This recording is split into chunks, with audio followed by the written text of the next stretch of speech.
የደቡብ ኢትዮጵያ ክልል መንግስት በአዲስ መዋቅር ከተመሰረተ የሁለት ዓመት ዕድሜ ያልሞላው ሲሆን የደቡብ ኦሞ ዞን በዚህ ልክ የአርብቶና ከፊል አርብቶ አደሩን የኑሮ ዘይቤ ለማሻሻል ታስቦ የተመሰረተ እንደሆነ ግልጽ ነው።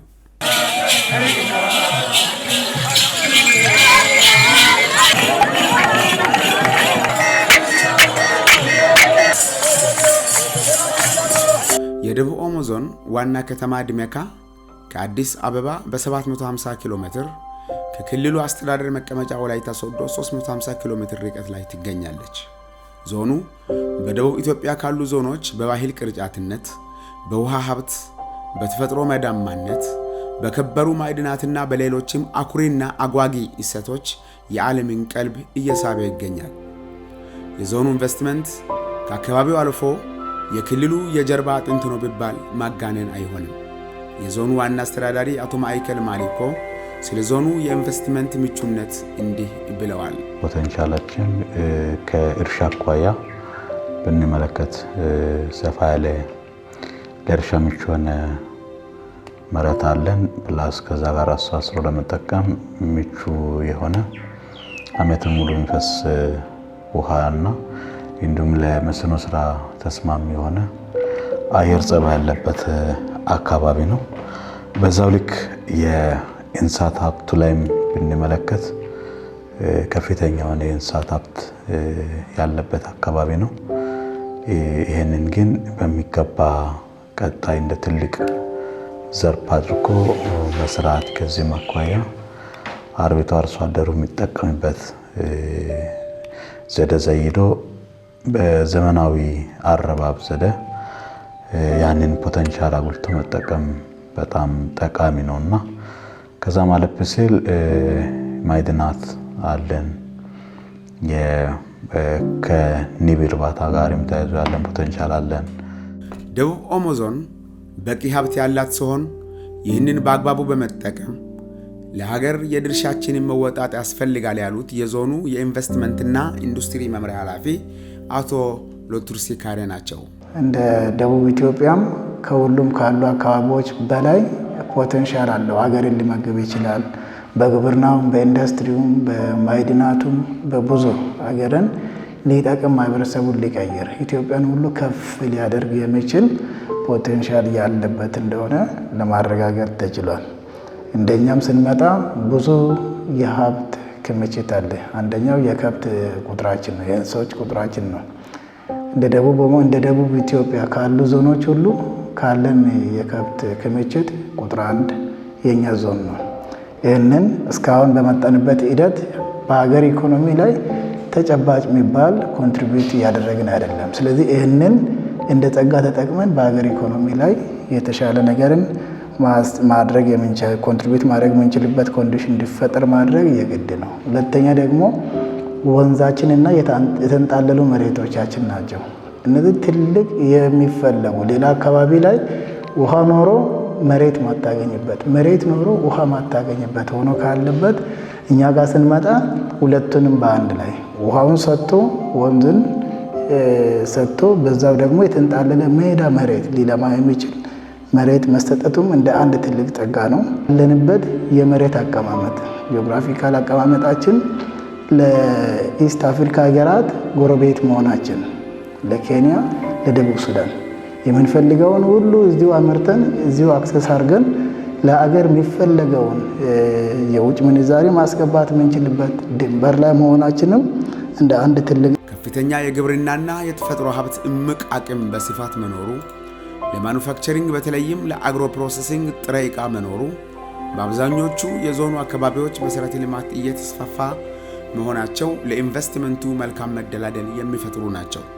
ስለሆነም በሶስቱም የኢንቨስትመንት አማራጮች በዞኑ የተጀመሩ እንቅስቃሴዎች እንዳሉ ይገልጻሉ። በጥቅሉ ወደ 106 የሚሆኑ ኢንቨስትመንት ፕሮጀክቶች በእኛ ዞን ደረጃ ይገኛል። ከዚህ ውስጥ ወደ 95 የሚሆኑት በግብርና የተሰማሩ ናቸው።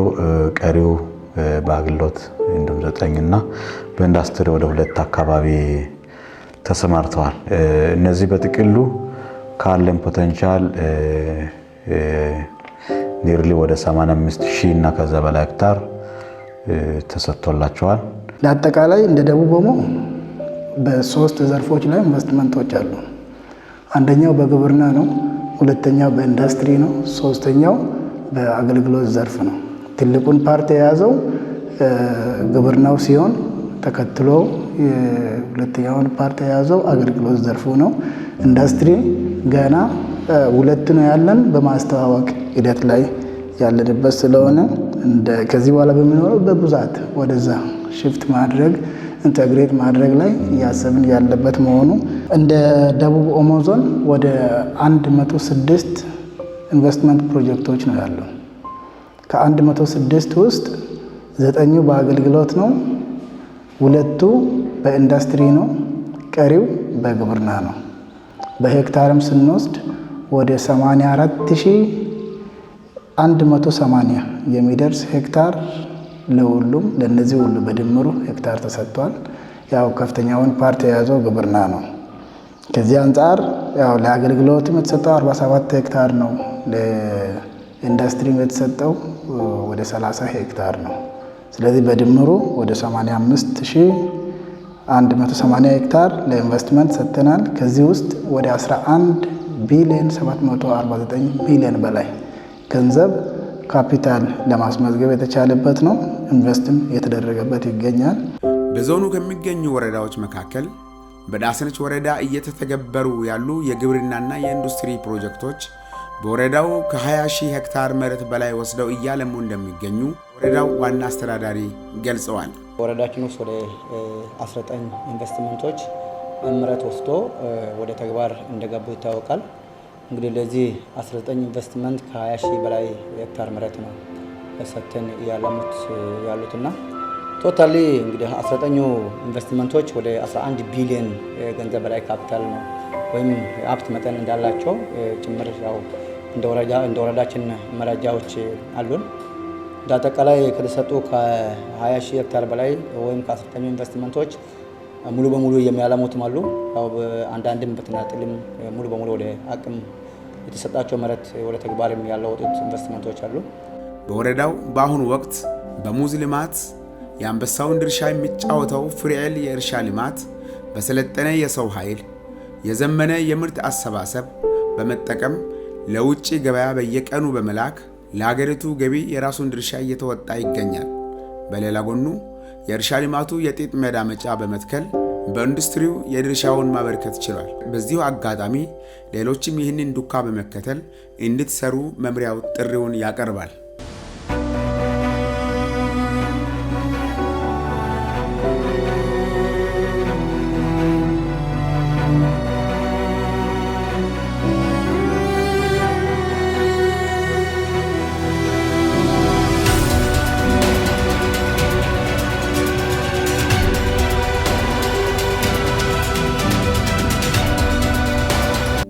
በዞኑ በግብርና ምርት ልማት ከተሰማሩ ባለሀብቶች ወደ ትግበራ ከገቡ መካከል 2 ዓመት ሳይሞላው ምንም እንኳን ተፈጥሯዊ ችግሮች ቢገጥሙትም ተቋቁሞ የተሻለ እንቅስቃሴ በማድረግ ላይ የሚገኘው አቶ አካሉ ምናሉ እንዲህ ይላሉ።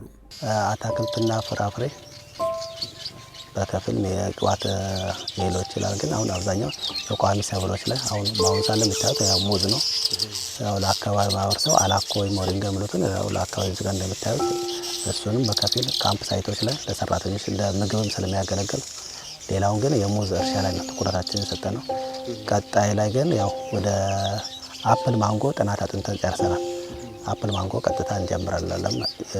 ረጅም ዓመት ሰብልም እንደመሆኑ ያው መጀመሪያ ማጥናት ስላለብን አካባቢ ያበስላል ወይ ምን ያህል ገበያውን ስንል አሁን ውጤታማ እንደሆነ አረጋግጠናል።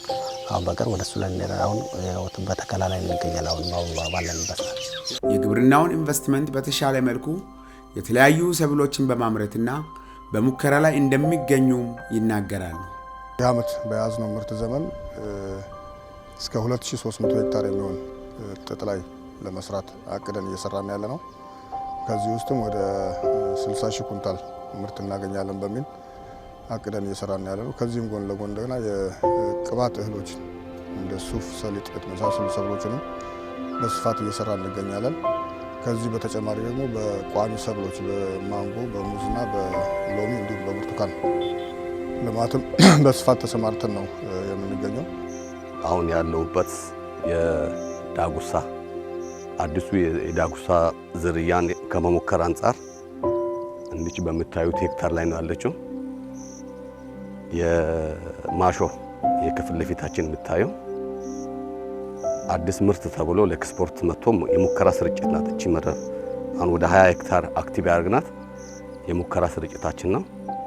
ቀጣይ የዝን ምርት አሰባሰብ ካየን ወዲህ ቀጣይ ላይ ሰፊ መሬት ስላለን ሙሉ ለሙሉ የማሾን የኤክስፖርት ምርት ለማምረት ተዘጋጅ እንገኛለን። የዘር ብዜትን አሁን ይሄንንም አክቲቭ ያደረግነው መሬቱ ላይ ያለውን ሰፊውን ስራ ለመስራት ለዛም ነው የዚህ የሙከራ ስርጭት ያደረግን ያለ ነው። የዘር ብዜትን ለመጠቀም ነው ማሾን በ20 ሄክታር ሌላውንም በምታዩት ልክ ለብዜት ነው አሁን እየተጠቀምን ነው ያለ ነው። ከዛ በኋላ በሰፊው ለመስራት ሌላኛው ከግብርና ሳንወጣ የዞኑን ማህበረሰብ ኑሮ ለማሻሻልና ያላቸውን የእንስሳት ሀብት በመንከባከብ ለተሻለ ግብይት የሚያበቃው ሉና የኤክስፖርት ቀራ ድርጅት ነው። አርብቶ አደሮችን ማዕከል ያደረገ ለአርብቶ አደሮች አውት ግሮወር ወይም ኮንትራክት ፋርሚንግ የሚባለው ስራ እዚህ አካባቢ ላይ በእንስሳት ላይ ይሰራል ማለት ነው። ለአርብቶ አደሮቹ አስፈላጊ የሆነ ለእንስሳቶቹ የክትባት እና የውስጥና የውጭ ጥገኛ መድኃኒት አገልግሎት በባለሙያዎቹ ይሰጣል። ስለዚህ ይህን ስራ ደግሞ የሚያሳልጡ በጽህፈት ቤት ወይ በድርጅቱ እዚህ ባለው በሳይቱ የተማሩ ሐኪሞች አሉን። 10 የሚሆኑ ሐኪሞች አሉ። እነዚህ ሐኪሞች ፕላን አለን፣ ቤዝ ላይን ዳታ አለን። በዛ ፕላን መሰረት በየቀበሌው ላይ ደግሞ እኛ የመሰረትናቸው 5 የሚጠጉ ስራውን የሚያስተባብሩ 2 ስራውን ደግሞ ክትባት የሚሰጡ ፓራቬት የሚባሉ ደግሞ 3 5 በእያንዳንዱ ቀበሌ ላይ አሉ ማለት ነው። ስለዚህ እነዚህ አንድ ላይ በማስተባበር ውጤታማ የሆነ የእንስሳት ጤና አገልግሎት ለቀበሌያት በወረዳ ደረጃ እንግዲህ በዞን ደረጃ በደቡብ ማካሄድ ነው። ስለዚህ ከዚህ ውጭ ደግሞ የከፋ ድርቅ በሚመጣ ጊዜ እንስሳቶቹ በድርቅ እንዳይጎዱ ለእንስሳቶቹ የሚሆን ወደ 3 ሚሊዮን የሚጠጋ ኪሎግራም የሚጠጋ የመኖ ሳይሌጅ በጣም ዘመናዊ የሆነ የበቆሎ ሳይሌጅ ተከማችቶ ይገኛል ማለት ነው። በዞኑ በምርጥ ዘር ብዜት በመሳተፍ የሀገሪቱን የግብርና ትራንስፎርሜሽን ካለበት ከፍ ለማድረግ ከፍተኛ ጥረት እያደረጉ ያሉት አቶ ወርቁ ሮሮ ከራስ አንደበታቸው እንደዚህ ይላሉ።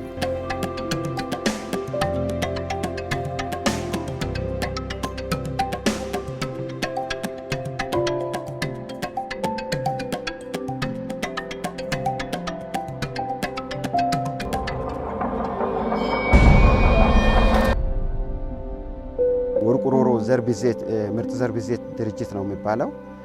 ኦልሬዲ ወደ ስራ ከገባው ኦልሞስት ይሄ 2ኛ ዓመቴ ነው። ላይሰንስም ከወሰድኩኝ በላይሰንስ አምና 2016 ላይ እንደወሰድኩ ማሽላው ሞከርኩ፣ ውጤታማ ሆነ። ከዛ በመቀጠል እነዚህን ሙከራዎች አድርገናል። አሁንም እነዚህ ይሄ ሩዙ ብቻ ሳይሆን ማሽላም ሌላ ፋርም አለ መልካሳ ላይ አድርገናል፣ መልካ ማሽላ ላይም እና እነዛን ተሞክሮች ወስደን ወደዚህ በተለይ በእና ጸማይ አካባቢ ሩዝ አልተሞከረም ከዚህ በፊት። እስቲ እነዚህን ካይን ሩዝ ላይ ለምን አንሞክርም በሚል ሙከራ አደረግን። አሁን የምንገኘው ይሄ የሩዝ እርሻችን ላይ ነው። ይህንን ሙከራ ለማድረግ ያው ዘሩን ያገኘነው ከጂንካ እርሻ ምርምር ነው። መስራች ዘር ያገኘነው አካባቢው ይሆናል የሚለውን አስፈላጊውን ጥናት አድርገን ለሩዙ አመቺ መሆኑን አይተን ሙከራ አድርገናል። እዚህ ላይ የተጠቀምነው ቫራይቲ እድገት የሚባል የሩዝ ዝርያ ነው። ይሄ አሁን እድገት የሚባለው ዝርያ ከዘራኑ ዛሬ 64ኛ ቀኑ ነው። እድገቱም በጣም ፈጣን ጥሩ ይዞታ ላይ እንደሚታየው የሆነ ተስፋ ሰጪ የሆነ ነገር አለ። እንደ ሙከራ ብለን ያለን እዚህ አካባቢ እርሻው መጠኑ 20 ሄክታር ነው። ከ20 ሄክታር ላይ 10 ሄክታር ብቻ ነው የተጠቀምነው። ምናልባት በሄክታር ከሚኒማም ከ45 እስከ 50 ይሰጣል ብለን እንገምታለን። ከ10 ሄክታር ሚኒማም 500 ኩንታል እናገኛለን። ጤናማ ዘር ከዘራን ጤናማ ምርት እናገኛለን፣ ብዙ ምርት እንሰበስባለን። ይሄ ፕሪንሲፕል ነው፣ በቃ ሳይንስም ነው። ትልቁና ዋናው ነገር የኔ ድርጅት ሊሰራና አልሞ የተነሳው እንደ ሀገር የተፈታተነ ያለውን የዘር አቅርቦት ችግርን መቅረፍ ነው በሚል ነው ትልቁ ዓላማዬም። እንግዲህ ምናልባት ወደ ኋላ ሄጄ አንዳንድ ነገሮችን ለማንሳት ያህል እኔ ያው ከዚህ ቀደም የግብርና ባለሙያ ነኝ፣ የሰብል ባለሙያ ነኝ። የመጀመሪያ ዲግሪም በእጽዋት ሳይንስ፣ ሁለተኛ ዲግሪም በአግሮኖሚ የሰራው የዘርፉ ባለሙያ ነኝ። የዘርፉ ባለሙያ እንደመሆነ የዚህ የዘር ጉዳይ ትልቅ ትርጉም ለኔ አለው።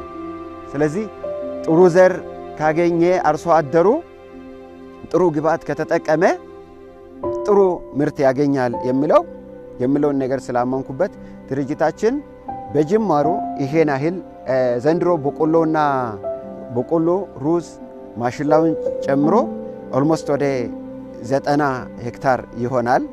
እግዚአብሔር ከረዳን ከዛ ያው ምርት እንጠብቃለን። በተወሰነ መልኩ የአርሶ አደሩን የዘር እጥረት ችግር እንቀርፋለን ብለን እናስባለን። ባለኝ ተሞክሮ ይሄ አካባቢ ከዚህ በፊት ያው ዙሪያውንም እንደዚህ ስናይ በቆሎ ነው። አሁንም አብዛኛው ሰው በቆሎ ነው የሚዘራው።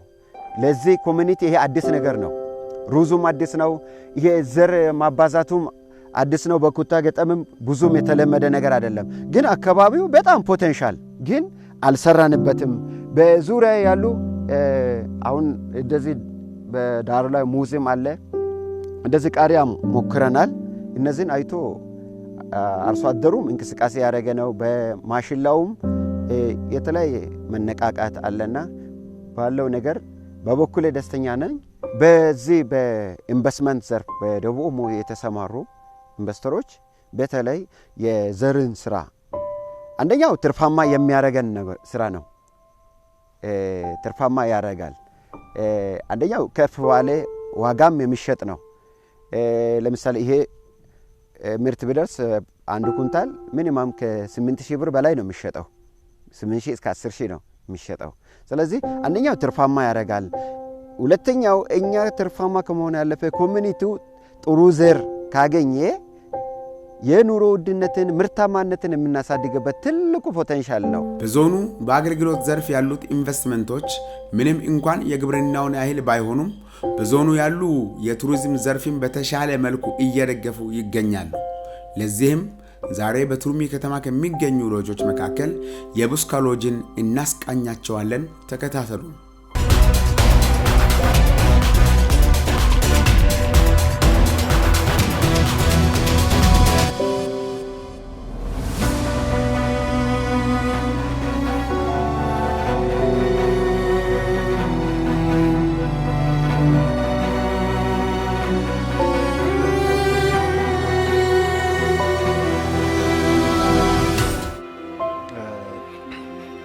ድርጅታችን እንግዲህ ቡስካ ሎጅ ቱርሚ ከተከፈተ በርካታ ዓመታትን ከ17 ዓመት በላይ ሲያገለግል ቆየ ነው።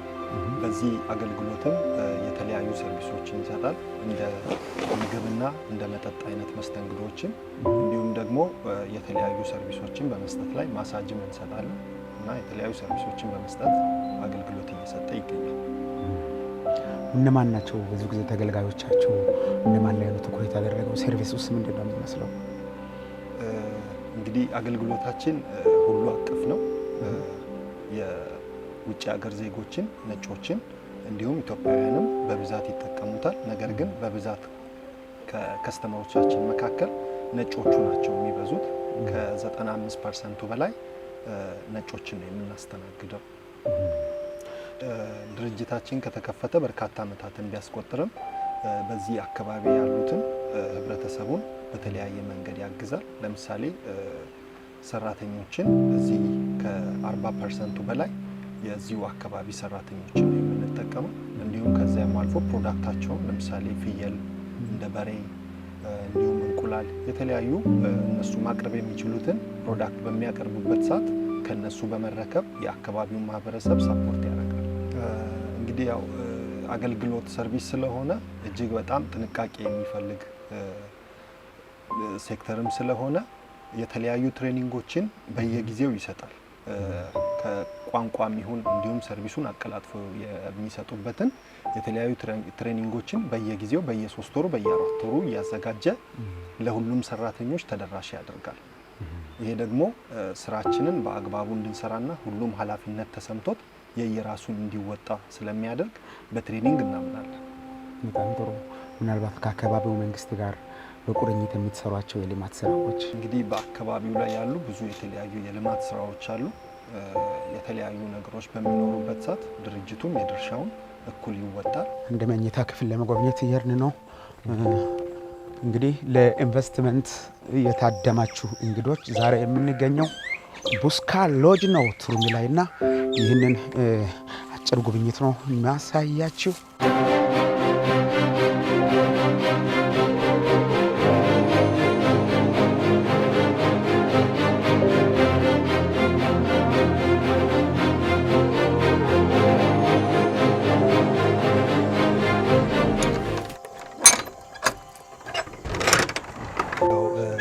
ቤታችን ባህላዊ ስለሆነ ባህላዊ ጋኖችን የምንጠቀመው ውስጡ እንግዲህ ይሄንን ይመስላል።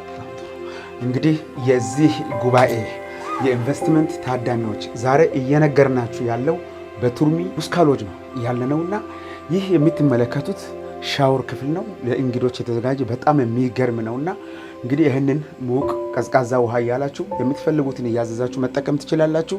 እጅግ የሚገርም ኢንቨስትመንት ነው፣ የሚበረታታ ነው። በጣም የደነቀኝ ነገር ደግሞ አሁን ከተናገረው ነገር መብራት ቢጠፋ እንኳን ቻርጅ አድርገን የምንጠቀምበት የሶላር ሲስተም አላቸው። ያን ማኒፑሌት አድርጎ እዚህ መጠቀም በጣም ትልቅና ዘመናዊነት ነው። ኢነርጂ ሴቪንግ ዘዴም ስለሆነ ይህንን እንድትጠቀሙ እናበረታታለን። ደቡብ ኦሞ ኢንቨስትመንት ይቀጥላል። ለኢትዮጵያ ከፍታ። ሌላኛውና የመጨረሻው የኢንቨስትመንት ዘርፍ የኢንዱስትሪው ሲሆን በዞኑ በአልኮል ምርት ላይ የተሰማራውና በሰላማጎ ወረዳ የኦሞ ስኳር ፋብሪካ 2 ተረፈ ምርት የሚጠቀመው ኔክሰስ የአልኮልና ኢታኖል አንዱ ነው። ሌላኛው ደግሞ በዳሰነች የሚገኘው የፍሬኤል ጥጥ መዳመጫ ሲሆን ሙሉ በሙሉ ወደ አገልግሎት አልገባም። በአሁኑ ወቅት በጥገና ላይ የሚገኘው የናሳ ጥጥ መዳመጫ ፋብሪካ ትልቅ ስራ እየሰራ እንደሚገኝ በድርጅቱ ተገልጿል። ከዚህ ጎን ለጎን ጥጡን ፕሮሰስ የምናደርግበት የራሳችን የሆነ የመዳመጫ ፋብሪካ አቋቁመናል። ቫልዩ አድ ያደረግን የተጣራ የጥጥ ምርት ነው ለገበያ የምናቀርበው ምርትም አንደኛው ለጨርቃጨርቅ ፋብሪካዎች ነው። ሁለተኛው ደግሞ የጥጥ ፍሬውን ደግሞ ለዘይትና ለፋጉሎ አምራች ተቋማት እናቀርባለን። ከዚህ በተረፈ ሙዝ በዋናነት ኤክስፖርት ስራ ላይ አስገብተን እየሰራን ነው። እነዚህ ነገሮች እያደረግን ያለ ነው በአሁኑ ሰዓት። እንግዲህ አሁን እዚህ መዳመጫ ፋብሪካ ጥቅሙ በጣም ብዙ ነው። የመጀመሪያው ለአካባቢ ማህበረሰብ ሰፊ የስራ እድል ይፈጥራል። እንደ ተቋም እንደ መዳመጫ ፋብሪካ የአካባቢው አሁን ከማሽን ኦፕሬተሮች ጀምሮ አጠቃላይ ማሽን ኦፕሬት የሚያደርጉት የዚሁ አካባቢ የጸማይ ብሔር ልጆች የጸማይ ተወላጆች ናቸው። ማሽኑ ሙሉ በሙሉ ማኔጅ የሚያደርጉት ማለት ይቻላል። አንዱ ሰፊ የስራ እድል ይፈጥራል። ሁለተኛው በምርታችን ላይ ከፍተኛ የሆነ ሪስክ ይቀንስልናል። ጥሬ ጥጥ በምናጓጉዝበት ሰዓት የሚኖረን ሪስክ እና የተጣራ ምርት በምናጓጉዝበት ሰዓት የሚኖረን ሪስክ በጣም የተለያየ ነው የሚሆነው። ከዚህ አንጻር ሪስክ ከመቀነስ አንጻር እኛ ትልቅ ፋይዳ እንዳለው አስበን ነው ፋብሪካውን የገነባ ነው። የማህበረሰቡን ክህሎት ከማሸጋገር አንጻር ያው ትላልቅ ስራዎች እየተሰሩ ነው የሚገኙት። በተለይ ያው ማህበረሰባችን አርሶ አደር ከመሆናቸው ጋር ተያይዞ በተለይ ከእርሻ አስተራረስ ጥሩ ምርቶችን አቅርቦ ከማየት አንጻር እዛ አካባቢ ላይ ለወጣቱም ስራ ዕድል ከመፍጠር ጋር ተያይዞ ያው ጥሩ ነገሮች እየተሰሩ ነው ያሉት እንደ ወረዳችን ማለት ነው። ወደ 543 ቤተሰቦች ተሳትፈዋል በዚህ ስራ ማለት ነው። 543 ቤተሰቦች በ10 ቀበሌያት ላይ ተሳትፈዋል። ስለዚህ አሁን ይሄ ፕሮጀክት አዲስ ነው። ይሄ አሁን እስከ ከበና ጸማይ ወጥቶ ወደ ሌሎችም ወደ ሀመር ወደ ዳሰነች ወደ ኛንጋቶም እየተስፋፋ ይሄዳል ማለት ነው። ስለዚህ ይህንን ለማስፋፋት ደግሞ እንደገና ሪፕላን ተደርጎ ካምፕ ሳይቶች ተዘጋጅተው እዛ ቦታ ላይ አስፈላጊ ባለሙያዎች ተቀጥረው በፍጥነት ስራውን መስራት እና አርብቶ አደሩን ተጠቃሚ ማድረግ ባጠረ ጊዜ ማለት ነው። ሰላማዊ የሆነ የስራ ኢንቫይሮንመንት ነው ያለው። ከዚህ ከማህበረሰቡ ጋር ተያይዞ ማህበረሰቡ የልማት ማህበረሰብ ነው። በከፍተኛ ሁኔታ ማልማት ይፈልጋል። በዚህ ሂደት ውስጥ ተጋግዘን ነው የምንሰራው። እንደምታዩት ካናሎች ለአርብቶ አደር ይዘረጋሉ፣ የካናል ስራዎች ይሰጣሉ፣ የመስኖ ስራ ይሰራሉ፣ የማሽነሪ ድጋፎች ይደረጋሉ። በከፍተኛ ሁኔታ የቴክኖሎጂ ሽግግር እንዲኖር ከፍተኛ ጥረት ይደረጋል። ከዚህ ከማህበረሰቡ ጋር ተያይዞ የማማከር ስራዎችም እንደዚሁ ይሰራሉ። ሌሎችንም ከጤና አገልግሎት ጋር ተያይዞ የሚሰጡ ድጋፎች አሉ። ይህንን ስታይ ያው ለማህበረሰቡም ድርጅቱ ከፍተኛ አገልግሎት እየሰጠ ያለ፣ ከሁሉም በላይ ግን እንዲያመርቱ ማስቻል የመስኖ ውሃ አቅርቦ የመስኖ ካናል ዘርግቶ የተለያዩ ተቀጣይ መሳሪያዎችንም የትራክተርም ድጋፍ አድርጎ ማህበረሰቡ ቴክኖሎጂውን ተላምዶ ወደ ሌላ ምዕራፍ እንዲሻገር ማስቻል ራሱ ትልቅ ፋይዳ ያለው ነገር ስለሆነ ከማህበረሰቡ ጋር ትልቅ የሆነ መልካም ግንኙነት ነው ያለው። የአካባቢ ማህበረሰብ ያው ምንድነው አካባቢ ሰላማዊ አካባቢ ነው ባየውበት። ያው በፊት ከኦሞ ማዶ ሲባል የሆነ ሰላም እንደሌለ ምናምን ብዙ እንፈራ ነበር። ያው እኔም የደቡብ ኦሞ ተወላጅ እንደመሆኔ ያው ራቅ ስለሚል ፈራ ነበር። ግን አሁን ላይ ግን በተግባር ስናየው ግን ሰላም እንደሆነ መሬቱም ያው ኦሞ ወንዝ ነው፣ ውሃውም አስተማማኝ እንደሆነ ለልማቱ ቆንጆ ሆነ አግኝቻለሁ። ማህበረሰቡ መልካም ናቸው። እዛ ከባለ እዛ ሞያ የተማርኩት እዛ በፓም ገቦት ማርኩት እዛ ራስ መሻሻል ቻልኩት። እዛ ዛትን ለማጥፋት ለመዘት መቀየር ሁሉ ነገር ቻልኩት። እዛ ራሳውን ያሳልኩት ማለት ራስ የተኩለለ አሁን በእኛ በኩል ላይ አሁን በድሮ ባላት ጊዜ አብቶች አሁን የተማሩ ነው ሰው እንደኔ ቦል የማሩ ይስራ ደግሞ አሁን ሌላ ብቻ ነው የተጨመረ ሌላ ሰዎች ሌላ ብቻ ጨመረ ከሌላ ገበኞች እና እኔ በኔ ያው ስራ ስለምሰራው እና በሙያነት አሁን ስራ ከዘመነት ከዛ ሰራሁት ለዛ አካሄድ ለማስ ተጨመረብኝ በኔ ብቻ ስለማጠፋ ስለመቀየር ዘይት ሁሉ ስለመቀየር እና አክቹዋሊ ከተሰጠው መሬት ወደ 30% አካባቢ ነው ወደ ልማት የተገባው። ቀሪው በጣም ጋፕ መኖሩን ያሳል ማለት ነው።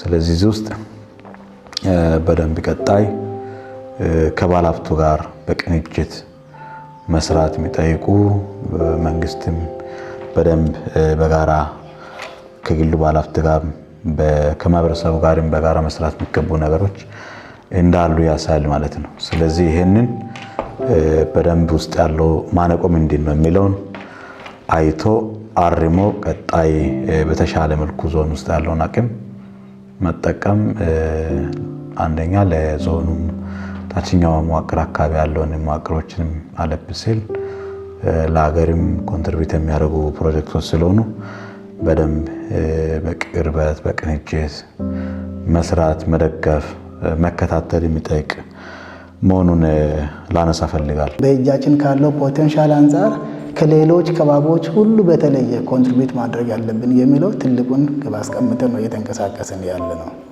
ከዚህ አንጻር ያ ሁሉም ሰው ድርሻ አለው። ከታችኛው መዋቅር ሲጀምር የኢንቨስትመንት ከባቢን ምቹ ማድረግ ከታችኛው መዋቅሮች የሚጠበቅ ነው። ይህን ሳነሳ ከቀበሌ እስከ ወረዳ ባሉ አንዳንድ ነባር የሆኑ ከማህበረሰቡ ጋር በብዙ ዘመድ እስከ መዛመድ የደረሱ ኢንቨስትመንቶች ባልተገባ ጥቃቅን ምክንያቶች ምርታቸው ሁሉ እስኪበላሽ የሚደረጉባቸው ኮንዲሽኖች አሉ። ስለዚህ ታችኛው ማህበረሰብ ኢንቨስትመንቱ የኔ ነው እኔን ይጠቅመኛል፣ ከኔ አልፎ ባለቤቱንም ይጠቅማል፣ ሀገርንም ይጠቅማል የሚል አንደርስታንዲንግ እንዲኖር መስራት ያስፈልጋል። ይሄ ከታችኛው መዋቅር የሚጠበቅ ነው። የኛ ወረዳ ሰዎችም በየቀበሌ ያሉ ሰዎች አንዳንድ ኢንቨስትመንቶች በቃ የሆነ ለምኖ የመጡ ተደርጎ የሚወሰድበት ጸጋዎቻችን ናቸው። ሌሎች ለምኖ ማግኘት አይችሉም። እኛ ጋር ግን ፈልገው መጥተዋል። ስለዚህ ገና በብዙ ኢንቨስት ሲያደርግ እኮ ምንም ላይ አንድ ብርም ላይ ያገኝ ይችላል። ምንጣሩ አካሂዶ የመጀመሪያ ዙር ዘርቶ በሲዝኑ የአየር ሁኔታ በዝናብ ምናምን ይባልና ይከስራል። አሁን ማቃቸው ኛንጋቶም ላይ 4 የሚደርሱ ኢንቨስትመንቶች አሉ በዚህ ዓመት ብቻ። ገና በአዲስ ሆነ ገብቶ ስንት በቃ ሌሎች ከሚሄዱበት በተለየ መንጥረው ወደ እርሻ ገብቶ አርሶ ምን ብሎ ከዛ ዝናቡ ሲዘንብባቸው ባዶ እጅ ከ30 ምናምን ሚሊዮን በላይ ብር ኢንቨስት አድርገው ባዶ እጅ ተመለሱ። ስለዚህ ሲመጡ እኚህ ሰዎች ጸጋዎቻችን ብር ነው ይዘው የሚመጡት። ይሄንን ብር ገና መሬት ላይ ቀብረው ውጤቱን እስኪያገኙ እኮ ምንም አይነት ነገር ስለዚህ እየቀበረም ባያገኝ እንኳን ደስ እያለው እየከሰረም ደስ እያለው እንዲሰራ ዛሬ ቢከስር ነገ ያገኛል። በቃ ቢያንስ ከኛ የሚሰጠው ፖዚቲቭ የሆነ ምላሽ ይበልጥ የሚያነሳሳው እንዲሆን ማድረግ የግድ ነው። ሁለተኛ እኛ ጋር ያው በአብዛኛው አካባቢዎች አንጻራዊ ሰላም አለ፣ ምንም አይነት ስጋት የሌለበት። ያው አንዳንድ የኛ መዋቅሮች ላይ ደግሞ አንዳንድ ለኢንቨስትመንቶቹ ቴንሽን የሚሆኑ የጸጥታ ችግሮች አሉ። እነዚህን ማስወገድ። ስለዚህ በየአካባቢ ለኢንቨስትመንቶች ምቹ ሁኔታ መፍጠር የሁሉም ግዴታ ነው። ይሄ ለወረዳ ለቀበሌ ማህበረሰብ በቅርበት ስላሉ የሚሰጠው ቢሆንም እንደ ዞንም እንደ ክልልም የምንወስደው ነው። ብድርን ብቻ ምክንያት አድርጎ የመምጣት አንድ ኢንቨስተር መሬቱ ከመረከቡ ሩጫውን የጀመረው ወደ ብድር ፕሮሰስ ነው። አንድ ዛፍ እንኳን አልነቀለም። ያው ከኛ ጋር ወደ ስራ ሲገቡ ከራሳቸው 20-30% ሸፍነው 7% ከአበዳሪ ድርጅቶች ማግኘትን ነበር የምንዋባለው። አሁን አንዳንዶቹ ከራሳቸው 20% አውጥቶ ከ20%ም 30ም 40 ፕሮሰስ አድርጎ ስቲል በተለያዩ ምክንያቶች እየለፉ ያሉ በእኛ አበዳሪ ድርጅቶች በኩል ምንም ፈጣን ምላሽ የተሰጣቸውና በመማረር ላይ ያሉ አጀማመር ላይ ጥሩ ፐርፎርማንስ ኖራቸው ይሄ ወደ ኋላ በመጎተቱ ብቻ ወደፊት መሄድ እያልሆነ ላቸው ያሉ ኢንቨስትመንቶች አሉ። ይህም እንደ ትልቅ ቻሌንጅ ነው የሚነሳው። ወደ 3 መኪና መጫን በሚገባበት ሰዓት ላይ አሁን በ2 ወር ውስጥ 3 መኪና ነው። ያ ማለት በሳምንት የምንጭነው ነው። አልሞስት 7 ሳምንቶች አልተጫኑም ተብሎ ነው የሚታሰበው። በዛ ላይ ቢያንስ አንድ መኪና እስከ 150 ሺህ ብር በላይ እንሸጣለን። ይሄ ማለት ወደ ሂሳብ ስትሄድ 7 መኪና በአንድ ወር ውስጥ ወደ ወር ስትሄድ ከ15 መኪና ከ20 መኪና በላይ አሁን ሳይጫን የመበላሸት መኪናዎችን መንገዱን አይታችሁ ከሆነ በትራክተር ነው ሰራተኛ ሲታመም እየተንገላታን ያለ ነው እና መንገዶች ላይ መንግስትም ትኩረት ቢሰጠን እኛም እንደ ኢንቨስተር ማስተባበር አለብን፣ መርዳት አለብን። የጋራ እንትን ብለን ትኩረት ሰጥቶ መንግስት እንትን ውጤታማ ይሆናል ብለን እናስባለን። ለኢንቨስትመንትም ችግር የሆነም ለወረዳም ችግር የሆነ አንዱና ትልቁ የማብራት ኃይል ጉዳይ ነው። ማብራት ኃይል እጥረት አለን። ኢንቨስትመንት እንደፈለገ አመርቶ እንዳያወጣ ያው የሚጠቀመው የፊውል ነው። ያው ነዳጅ ደግሞ እጅግ በጣም ዋጋ እየጨመረ ነው አለ። ይሄም ለኛ እንደ ወረዳችን በጣም እኛም የምንፈልገው ኢንቨስትመንቶችን ለማበረታታትና ምቹ ግራውንድ እንዲፈጥርላቸው ከማድረግ አንፃር የፉል እጥረት ስላለም እዛ አካባቢ ላይም ቀጣይ ላይም ሁሉም ሰው ዝግጁ ሆነ ትኩረት የሚሰጥበት ሁኔታዎች ቢኖር ጥሩ ነው የሚል ሀሳብ ነው አለን። ሰዎች መሬቱን ወሰዱ እንጂ ሰዎቹ የወሰዱትን መሬት የማልማት እቅድ ያላቸው አይመስለኝም። በግል አሁን አንደኛ ብተችም ትክክለኛ ነኝ ብዬ አምናለሁ። ከምን አንፃር ብባል የዚህን ያክል ሰፊ መሬት አገራችን ላይ ቁጭ ብሎ አርብቶ አደሩ መራቡ ለኛ ሸህም ነው። የሥራ ዕድል ፈጠራ ተብሎ መሬት ይሰጣል። 4 ዓመት 5 ዓመት ኢንቨስትመንቶች መሬት በስማቸው የወሰዱ ሰዎች እየሰሩም አይደለም። ያው አሁን ላይ 1 ሊትር ናፍጣ 121 ብር ገዝቶ ልማት ከባድ ነገር ነው። እንደ መንግስት ክልል መንግስት ተጠይቋል። ክልል መንግስት አሁን ላይ አዲስ የተዘረጋ የሳብስቴሽን ስራዎች ስላሉ ያን ሳብስቴሽን ጠብቁ። ይሄንኛው ከቀይ አፈር የተሳበው የኃይል ችግር ስላለበት መንግስት ምንም ነገር ማድረግ እንደማይችል ተደራሽነቱ ለከተማውና ለቀበሌ እንኳን መዳረስ እንደማይችል ነው የኤሌክትሪክ ኃይሎች እያወሩልን ያሉት። ስለዚህ ቻሌንጆች አሉ። አሁን ብዙ ሄክታር እንዳይለማ ነዳጅ በራሱ በጣም ብዙ ተጽዕኖ አለው። የሚወጣው ወጪና ሽያጩ የንግድ ትስስሩ ባላንስ እንኳን ሊሆን ይችላል በእኔ አልገምተም።